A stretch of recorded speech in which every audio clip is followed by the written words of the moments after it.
Багш намайг өгөн тэгж за 3 сар хөхүүлэл гаргаарай гэж тэгдэх өхнөөс нь тэгэл багш зэрэг ойлгонд нэг сардаа ч юм 14 хоногт нэг удаа тэгд. За өхнөөс нь гаргаарай гэж тэгэл би за л тэгэл чадахгүй байгаа юм чи тэр нийлх амьдны жогнөөс нь гаргаж тэгэл багш гэсэн хүчилж чадахгүй байгаа байхгүй юу намайг.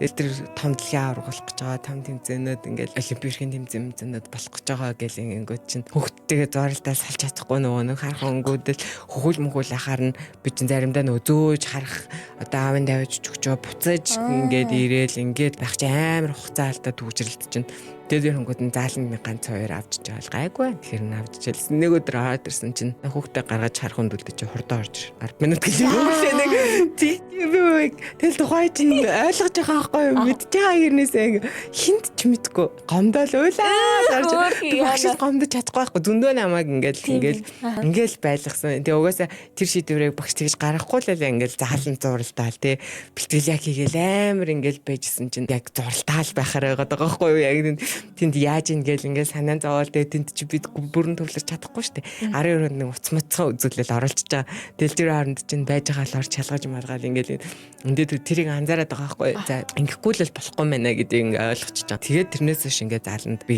гомдоод ч юм уу шарандаа ч юм уу ингээ нэг оруулж ирэхэ болчихж байгаа байхгүй. Угаасаа нэг зохицуулж сурж байгаа байхгүй хүн. Тийм байна. Тэрийг ингээд би зохицуулж чадах байсан байхгүй. Тэгэл заримдаа ингээ бүр хоцорж мөцрөх гээд ингээ байх юм бол манай дүү тэр хардан дээр сурдаг гэсэн спортын сургааланд хүүхд 10 жилийн сурагч. Дуудаа ланд аваад хичээл рүүгээ аваарчих гэж тэнгүүд аваад орчдөг. Манай яг миний дотлын дүү тэгэж бараг ингээ хүн болгосон. Манай хөтөчөөс талаас өсгөлцөө. Бүр нэг харах бас хөнгүүд тэг хүүхд маань хатгаа авчаад ларингиттэйс байхгүй. Жохон ханаад үрэх юм бол шууд ингээ хоолнд боодог. Айгу аюултай гэдэг. Тэгээд хатгаа авчаад эмнэлэгт ингээ хөвтөх гэсэн чинь харах хөнгө. Золоод тоглолттой бригадер явах хичээлээ яла. Тэгээд би юутай бас яг тэмцээнд явахгүй. Би ерөөсөө ингэж эмнэлэгтэр байж бэлтгэл алдаж болохгүй тэмцээнтэй үе байсан байхгүй. Тэгэнгүүт манай ээжийн яг том төрсөн их чинь тархнаас ажилласаа чөлөө аваад дээрж эмнэлэг сахижсэн. Ерөөсөө ингээд одоо жишээ нь бит хоёрын амьдралыг босгохын тулд миний ингээд амжилтыг ингээд бол асар олон хүн тал талаасаа ингээд хичээлсэн байгаа байхгүй тийм. Зориг дутагдах мөчөд хин нэгний түүхэл чамайг төшдөг. Subscribe хийгээд 7 хоног бүр хамтдаа шин түүх сонсцгоё.